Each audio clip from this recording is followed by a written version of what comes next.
Hi చూడండి మా చెల్లె కొడుకు అయితే హాలిడేస్కి వచ్చాడు ఫ్రెండ్స్. నేను పూరీలు చేస్తుంటే చేతులలోకి వచ్చిండు అనమాట. సో తినేటప్పుడు అయితే ఆడమగా తేడా లేనప్పుడు పనిలో తేడా ఎందుకు ఉండాలి ఏమంటారు మరి. చూడండి పూరీలు ఎంత రౌండ్గా చేశాడో వాడైతే. పేరు అభిషేక్ అనమాట.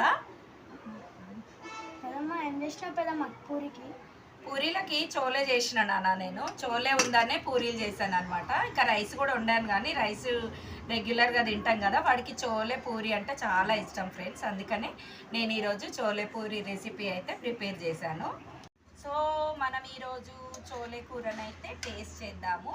నేనైతే ఈరోజు చోలేలో ఎలాంటి మసాలానైతే వేయలేదు ఫ్రెండ్స్, ఓన్లీ టమాటా ప్యూరీ వేసి చేసిన బాగుంటుంది అనమాట. అట్లా కూడా మా అబ్బి అయితే టేస్ట్ చేసి చెప్తాడు టేస్ట్.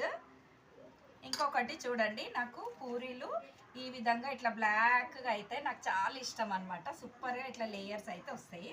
మా అబ్బి అయితే ఇప్పుడు చోలే తిని టేస్ట్ చెప్తాడు. టేస్ట్ చేయి అబ్బి, ఎట్లుందో చెప్పు నాకు. బాగుందా? ఓకే, మా అబ్బికి అయితే నచ్చిందంట. ఈ వీడియో నచ్చితే ఒక లైక్ చేసి షేర్ చేసి మన ఛానల్ అయితే సబ్స్క్రైబ్ చేసుకోండి ఫ్రెండ్స్. బాయ్.